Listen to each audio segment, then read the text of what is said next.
күн шуақты бір күні әсем таудың баурайында екі дос Нұртас пен Айша серуендеп жүрді.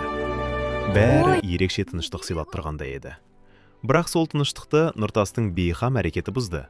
Ол ішіп болған бөтелкесін алысқа лақтырып жіберді.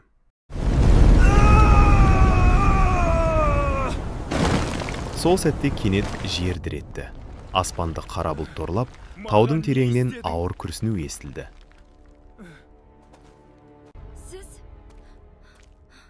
Достар үрейлен алға жүрді. Бірақ алдарынан көргендері оларды тіпті шошытты. Әдемі тау жолы қоқысқа толып кеткен еді. Ал кенет олардың алдында алып мұңға толы бейне пайда болды. Бұл тау рухы еді. Әрбір лақтырылған қоқыс менің жарам. Әр бөтелке менің көз жасым. Нұртас басын төмен түсірді.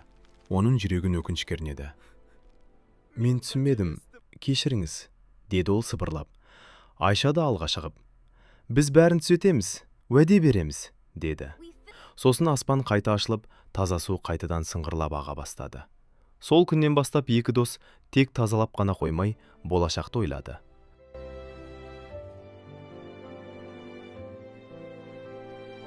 Тек тазалау аз, қайта ластанбас үшін бірдеңе істеу керек. Онда біз оны өзіміз жасайық.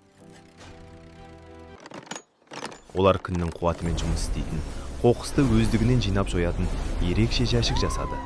Оның қасына бақылау камераларын орнатып, табиғатты қорғауды жаңа деңгейге көтерді.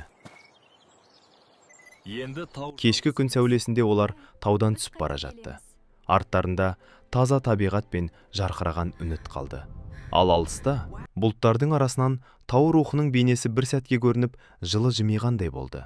Өйткені табиғатты қорғау жай сөз емес. Ол әр адамның таңдауы. Ол болашаққа жасалған қамқорлық.